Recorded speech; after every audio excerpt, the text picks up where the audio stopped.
you need to understand, guys, it's not only for 0455. This is used even for 2281. The papers are similar. So double two, I think, yeah, 2281. So the papers look similar. So economics as well as economics IGCSE and economics Cambridge Oral both are similar. Then we'll move on to the next part. So moving on to the developed and less developed economies. So I'm going to explain what is a developed economy and less developed economy. A developed economy is advanced industrialized economy, has relatively high average income per person, a well-developed road and railway network, modern communication systems, produces a wide variety of goods and services, has a stable government and legal system, and a healthy, educated population. Norway, England, France, Japan. So they are given certain countries. Actually, they will have good industrialized system. They have good income and they have good infrastructure facilities, good communication system, good variety of goods they have, and the government is very stable and its legal system is very good and health and educated people. So all these things should be present in a country to become a developed economy. So then we'll see what is a less developed or developing economy, low level of economic development, low average income per person, underdeveloped transport and communication system, relies on agriculture for many jobs and incomes, low level of healthcare and educational provision. Example, Africa, Central American and the Caribbean.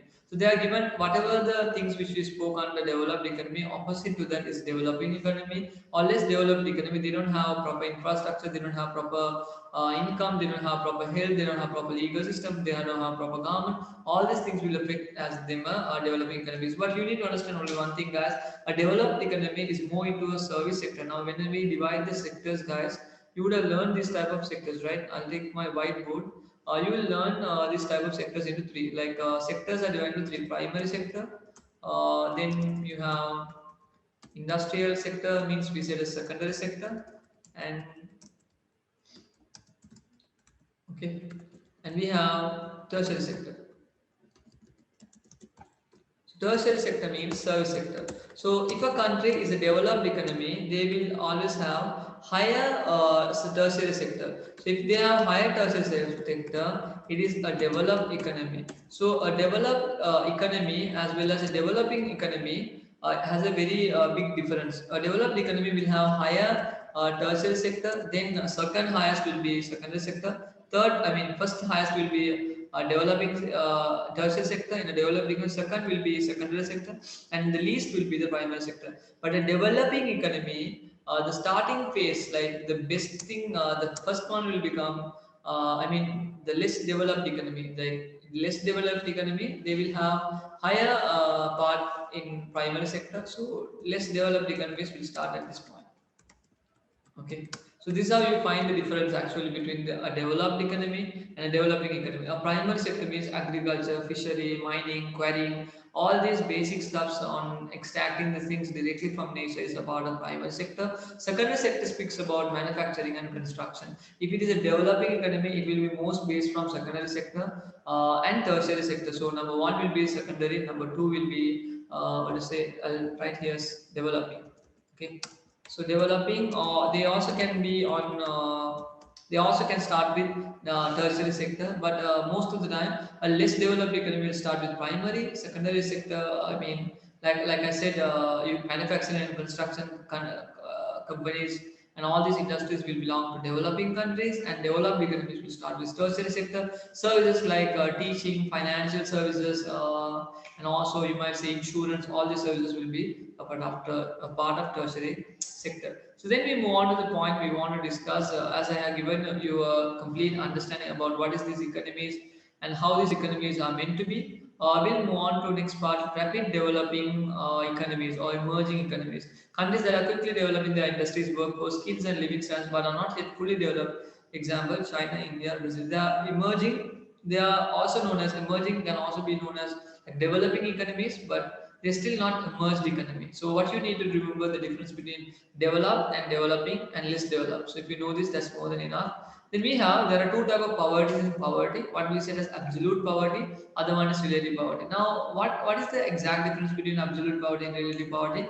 Absolute poverty says that number of people living below a certain income threshold or number of households unable to afford certain basic goods and services. If you can't have the basic stuff to live, if you are waking up every day morning and you don't have food to eat, you don't have water to drink, you don't have water to bath, it will be disgusting if you don't bath. But actually, if you don't have water to bath, if you don't have food to eat, this will become an absolute poverty. Why? Because you can't even satisfy the basic need of yours to live. Occurs when people do not have access to basic food, clothing, and shelter. But relative poverty is not like that. Now, when you are going on a Mercedes, you saw someone went on Ferrari. Your Mercedes car is an old version, and Ferrari is a new version, and you are like, what? Are you serious? They are going on a Ferrari. So you will go through that mind. So when you go through that mind, you feel that the person who is riding the car is actually living the life, and you didn't live the life. You are going just in a small Mercedes. But when you compare with him, you are lower in standard. This is what we say relative poverty. Exactly, it's not about how much income you have to eat or live. These are not basic needs. But when you compare with another need, we consider it as what you say relative poverty.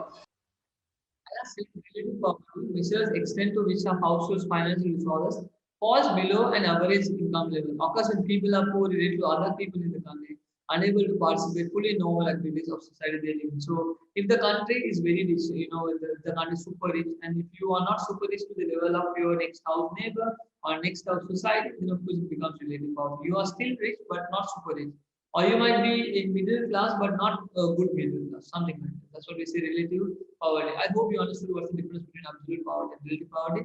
Absolute poverty is the necessary poverty for a person to deem necessary to complete his basic stuff, but relative poverty is not like that. It is about comparison when compared to other community, you are still lower at value. Then how do we reduce poverty? That's what we say alleviating poverty. Alleviating means reducing poverty completely.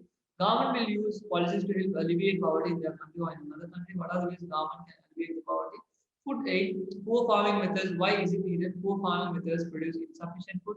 LEDCs, lower economic developed countries lack capital to invest in. Then we have free food supplies can force farmers out of the business. So if the government gives food to reduce the level of poverty, the moment they give food to people to eat, farmers will not have a job to do because when government gives free food, farmers will not be able to produce the things that they can't. They will be going out of the market. Even if you help, there's a problem. Financial aid, LEDCs, lower economic developed countries lack capital to invest in industrial-based modernization and infrastructure. If they take a lot of, they spend on a lot of money and give them tractors to these farmers and to do something, loans have to be repaid sometimes with interest. So whenever government take money from others, they need to pay with an interest what they have gone through. So again, another problem if they help the country. Then the third part is tech aid. LEDCs lack access to modern machinery, equipment, and knowledge of modern production methods. Most people lack skill to use modern technology instead of using machinery. More jobs are needed to employ people. So people who are in a country will not be able to use the technology. They will not be having knowledge to use that particular thing. So they can even go wrong in using the technology. If they do, if they use the technology, sometimes they might operate in the wrong manner. If they operate in the wrong manner, the whole stuff can go wrong. Then we have debt relief. Debt relief means relieving LEDs of debt will allow them to use money for economic development. If they can, if the loan what the government has taken has been paid, or if that has been waived off by the other governments, those monies what they need to pay in debt, they can invest in people and that will reduce the level of poverty. But may encourage LEDs to borrow more money, or money may be misused by corrupt governments. Once you have left money, if you don't want to pay the money back, what they will they do to people? Do you think that they will do to people? I don't think they will do to people. They will take the money and they will put it in their pockets. They will live a high, fine life. But sometimes some governments like UK they used to give the money to people and they will be able to help the people in need. Some governments even in our country sometimes they might invest in our people and they will give some sort of aid to people who are in poverty. Removing overseas trade barriers, LEDs may have natural supplies can be exported for money. If they remove the overseas trade barriers, like if they can, if they have set a limit that they can't sell the product to outside, if they remove that, then of course they can sell the product to outside, and of course it is good to a country's survival. But what is the next part? MEDCs will force down their price. Medium economic developed countries or mid economic developed countries These countries, what they will do when you are trying to export the products, they will try to reduce their price as lower, so you can't sell the product outside country. Then of course you are still in poverty. Economic advice: governments in LDDCs lack economic knowledge. Like low economic developed countries, they're not much educated, so their decisions are not that good, and the great people are not in government. So then the problem will happen. Why these people advices are not that equal? So advice not enough. LDDs need more capital and stability. They need more money, more investment, and more stable. So for that they need to get educated in order to reduce the level of poverty. As I said, there are alleviation power they can take steps, as well as they cannot reduce the poverty in different basis. Let's move on to the next part, population growth.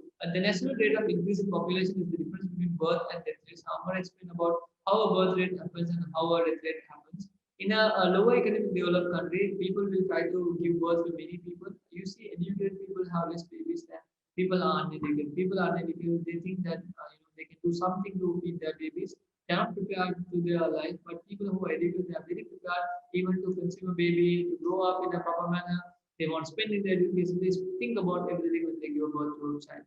So MEDC is like that. They have low birth rate, high but falling, low death rate again. So high death rate as they are born, but high birth rate, high death rate. But some people are live for a long time because they do good services and they do good stuff. They are very off. They will die very in a shorter manner than compared to others. Low people dying because they as less population they can live for a long time. They can breathe happy. Natural rate of increases, rate high and rising, low or negative. You see, Chinese government is only allowed like one person for a one family. I don't know is it true or not, but one person or one family is a big pathway. If you give for two or three babies or one more than one, you should pay a small amount of tax to the government. So they reduce the level of birth rate in the country because already the population is too high. 1.7 billion is almost 7 billion. 1.7 billion is almost like you can say 30%, or you can also say that 25% of the world is in China. So then we have varying birth rates. LDDCs have, how do we find a low economic developed countries? They are saying large families will produce food and work for money. They give birth and they want the children to go and work and earn and come back to the family. High infant mortality rate. Children give birth at a small certain age and they die soon as possible when they are given birth because they don't have enough medicine to save those babies who are being given as what to say given a chance to live. Low support of contraceptive, forbidden to use them. So contraceptives means like they will limit the level of babies born in that particular country. LDDCs doesn't have that contraceptive to limit the level of babies born. They just open out and keep. So people will be increasing the level of babies in that country. In MEDCs, people marry later in life, so birth rate falls. So they want to settle down. You see Sri Lanka, they always say that 35 years, 30 years, 25 years. 26 years and they do that, 28 years they fix their time period, 30 years they marry and 35 years they achieve. So if the birth is given at 14, then they get 60 when the daughter gets married or 70. So it's too old they are, but that's the way the MBDCs are doing. Varying death rates, MBDCs have better food, housing, hygiene, and high life expectancy. Fatty food, smoking, and lack of exercise have increased rate of diabetes, cancer, and heart disease. So because of these countries have enough income, they will spend in smoking, lack of exercise. They don't exercise. They just live for the sake of living and they just live their life.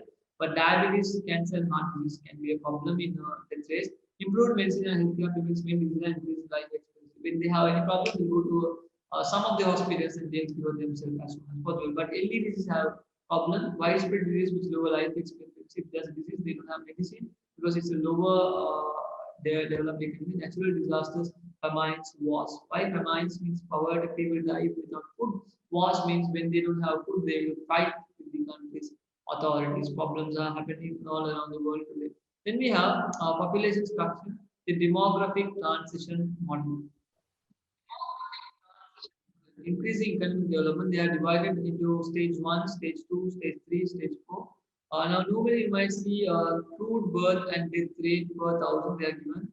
Normally, they are given certain countries, their growth rate is increasing and it is falling. Now, let's see what are the stages, then we'll understand what they are written in this diagram. So, death rate has fallen down and it goes stable, birth rate has increased, stable and it falls down. So different economies, they are given three types of charts. One, they give birth, then they grow birth, and again they fall down because the population might be high. Or country has given birth and they stop reducing the level of children in that particular country. And they again they give birth at a stable rate, or they increase the level of birth rate and they drop down and they move again from the point where they wanted to start.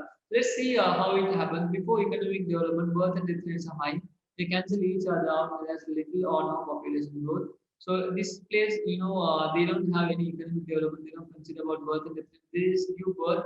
They cancel each other out, and there's little or no population growth. So there's no population growth. They just give birth. This is the area where death rate and birth rate and growth rate all are going to be same. So there are three charts they are given: birth rate, death rate, growth rate. So both all these three things starting at an initial phase. Now this chart is demographic transition model. Then we have with economic development, living conditions and medical technology improves, but while death rates fall, birth rates remain high. When medical technology is improving, growth rate is increasing. People will live for a long time. Death rate is falling. So as people are living for a long time, people will not die soon as possible.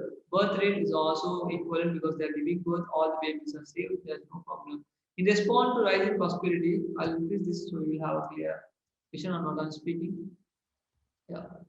In response to rising prosperity, the birth rate begins to decline. Even so, the gap between births and deaths remains large, and the population continues to increase. So, what they're saying, the birth rates start to fall down because the death rate is also falling down. The growth rate is also increasing, but still there's a gap between. You see the gap between the birth rate, death, growth rate, and the death rate. So this gap is still existing. But what happens? People will reduce the level of babies in that particular country because they think that people who have been grown already still living and they are not dying. People are not dying for a long period of time. So then the population is high in that economy, so they should not give birth to more many children. Eventually, birth rates fall to same low as level as death rates. Demographic transition is complete and population growth ends. So what happens? Population growth ends means it will decrease because they have reduced the level of birth rate. So growth rate will also reduce in the country, and death rate will be you see stable because they know that these are the number of people who have been given to birth and they are going to live for a sustained period of time. So this is a transition model, not much tested in your exams, but for your knowledge, if it might be tested, you will know these things. That's the reason I gave a small a revision on the part which we need to have. So again, it's not that much tested, but just remember these models. If they give in MCQs how these three works, then of course you need to have a good knowledge. This shows the population growth occurs in stages. Let's move on to the next part. Population pyramid, a type of graph that shows the age and sex structure of the country. Sex structure means it's male or female, and which gender it is, and how are they expanding, how are they contracting, all these things. Now, people, I have you would have seen this type of curves in your MCQ charts. Your male, and this can be tested in your paper two also on a case study 30-mark question. You would have given a graph like this. So stage one, male and female. Now this, if you have pricing, you should always see the down part, don't see the up part. It is giving narrow. If your down part is expanding, then of course your economy, your country is going through an expanding phase. If you are having, if you still, if you have a triangle shape and still expanding, it's also expanding phase. Stationary is in moderate. You see, it's all moderate, it's not expanding. But contracting means your level of output, level of people will be decreasing in the country. So stage one, let me explain one by one these stages. High birth rates, then high death rates, and short life expectancy, less dependency since there are few old people and children must work anyway. Now, how do I mean that is old people? Now you see here, people who are starting from zero, there are a lot of people, but after some age, only very less people are living 63. So that's one of the worst thing you might see in a chart because they are not living for a long time. So here, less dependency rate, there are only few people are living. After certain time, many people are dying in between. And then the second chart, high birth rate, falling death rate. Falling death rate means the people who are dying has reduced. Now, early it was here in between middle. Now the chart is somewhat okay, so which means death rate has fallen down. Slightly longer life expectancy, more dependency due to more elder. So many people are living in the country, dependent people, elder people are living. So children who are from their fathers and mothers, they will be depending on these particular people. Then the third part, stage three, says declining birth rate, declining death rate, longer life expectancy, more dependency. So declining birth rate, you see the birth rate is very high, and also the age people who are dying is also reducing because with the age you see it's reducing and it is good and dependency rate ratio is also going to be high lifelong expectancy more dependency. In the first one stage 4 you see infant mortality rate the people who are giving birth are being dead and the people who are already living are living for a long time. So low birth rate low death rate highest dependency ratio longest life expectancy. So your birth rate is very low, but when you are be passing this particular age, 15, you will live for a long period of time. That's how it has been given. So until now, I hope you guys understood how a pyramid, population pyramids work and how a demographic transition model works. So let's move on to the next part of this content. Yeah. So structure and feature LED basis they have given. Age distribution, if children is less than, if children are more than 15, most of the time in LDDCs are more than 15, 40 to 50%, people less than 60 are less than 5%, and high average age up to 25 to 25% up to 60. So they are saying that age distribution, if you see, if developed economies, they are living for a long time than the people now. You are seeing high average age and up to 25% people whoever here you see children more than 15 40 to 15% and people less than 60 less than 5% like people less than 60 are less than 5% but here almost every people are going to live at least 25% until the age of 60 so it's a big age distribution geographic distribution many live in rural areas but now move on to more are moving to urban because they are from farms they are coming to the cities most live in cities increase pollution and congestion. Occupational distribution, most work in primary up to 90%, most work in tertiary, few in primary. As I said, a country which is very developed, they will not work in primary sector. Then we move on to the next part, dependency and dependency ratio. Dependency ratio, number of economically dependent people related to the economically active population in an economy. Dependent people who are too young, too old, are too ill to work, school and college.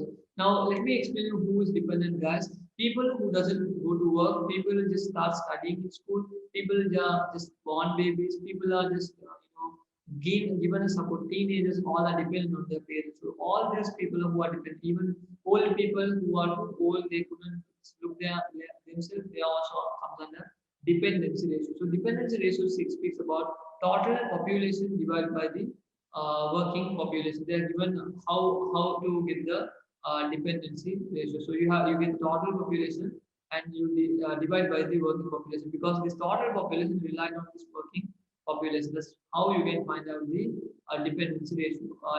If you want to find the percentage, you can multiply it by 100. So let's move on to dependency ratio. Lower economic developed countries and mid economic developed countries or very developed countries, high and rising. Lower economic developed countries, high birth rate, more children and young people, low life expectancy, poor skills and education, lack of industrial base, migration to MEDs. They will see that they can't earn in their country, they want to different country, reduced workers. But in MEDs, it's low but rising, low birth rate and death rate, more old and retired people, life expectancy is high. Then inward migration increases pressure on housing, education, health, and welfare. When people are coming to the country, and of course, their housing, education, all will have a higher demand. Even themselves will be paying a higher amount when it comes to this dependency. So this is a dependency ratio they speak about. High and rising means dependent on the old people are very high. Low but rising. Why is that low? Because people are very stable. They don't want to depend on their parents to do something in their career. Aging population, when proportion of old dependence is increasing, occurs because life expectancy increases, but also because birth rates start to fall. So what is aging population? They're saying that your age is going to, you are going to live for a long period of time. If you are living for a long period of time, your birth rates start to fall because as many people are there in the house, people will even not give babies to others because they feel like babies they will not give birth to babies. They will feel like they need to stop the level of babies because it's a very high population in their house. This happens in stage 5 of the DPM, demographic transition method in very developed countries. So we didn't learn in under this chart, we didn't study demographic transition model. There's no stage 5 we didn't study, but if there is stage 5, this happens in the stage part 5 on that particular country. In a very developed economy, they are saying implication of aging population. Now, I'm still speaking about dependency rates, maybe shortage of workers, less taxpayers who government receives less money, old people get sick easier, pressure on hospitals and medical care, pensions can get expensive, more car homes needed. So if there are a lot of people who are living like dependents, people are living for a long time, workers will not be available because most of them are old and they will not pay for taxes and government because they are the people who are reliant on the government. So they will get sick and easily. They will always go to hospitals and hospitals. Government need to spend a lot of money in medical care. They need to allocate a big amount of pension and more car homes needed. So more care homes are needed. So elderly homes will be made. Many houses should be constructed in order to help the elderly people because in our country there's a culture they don't dump their parents, but in other countries I don't know. I have seen in many countries they used to put their parents in different houses and they say, "Long live life, my father. Long live life, my mother." And they put them, they go finding their life. It's so wrong, guys. Young population refers to young dependence mostly occurs because infant mortality rate increases and birth rates are already high. Typically occurs in stage 2 to 3 of DTM in countries that are beginning to develop. So people will be dependent, young students will be dependent because they will feel that their parents have enough income, so they will request their parents to spend on their education, on their career, on any aspect of movement. So young population, they refer to dependence mostly. Maybe the reason infant mortality rate might be high. Why infant mortality high? The birth given to babies are not stable, and the children who are getting birth are dying as soon as possible. So these people will have a high demand. So this happened in DTM. Again, DTM will not be tested much into your syllabus. So let's move on to the next part. Implication of young population. If too few are there, and too many young children are there, what will happen? Closure of child-related services, fewer jobs, less consumers and taxpayers in the future, and increase in the age of population. Birth rates fall below minimum. So that's what they are given. So nobody, if they are very young population, very less young population, you don't want you don't want child-related services. You don't want a maid to look after the child. Very less consumer taxpayers in the future as they are growing and becoming old with their work. They will not the population is already less, so the taxes what they pay will also be less. And increasing the age of the population, they will live for a long time as less people are living in that particular country. Birth rates fall below minimum. So they can't expect these people who have been given birth and being dependent will not give birth maybe because they will think that it's being a burden to give birth in future. Too many childcare needed so parents can work. So they will bring a maid and they will ask to look after the baby. Parents can go to work. Access to public schools from government. So many people are studying in different schools, so government will get enough income. Increase dependency ratio. People will ask their grandparents to spend on them. Creation of teaching and nursing jobs. So as there are many people on the country, countries will educate these youngsters and they will create a lot of teaching and nursing jobs to look and take care of their health. So I have given a complete understanding about the content number 7, and we spoke about economies, developed economies, less developed and developing economies, emerging economies, poverty as absolute and relative poverty, alleviating poverty. I taught you what are the ways they can go, food aid, financial aid, and I spoke about death relief, tech aid, and removing more trade barriers, economic advice. Under population growth, I talk how birth rate, how natural rate of disasters vary from LDDCs to MEDCs. Then I explain you demographical transition model. Then I explain you population pyramid, and I also explain you how LDDCs and MEDCs age distribution, geographic distribution, occupational distribution happen in that particular country. And LEDCs and MEDCs, how do they depend on aging population, implication of aging population, young population, and implication of young population. I have given you a correct content on these things what you need to learn. Okay, so let's move on to the next part in the next video.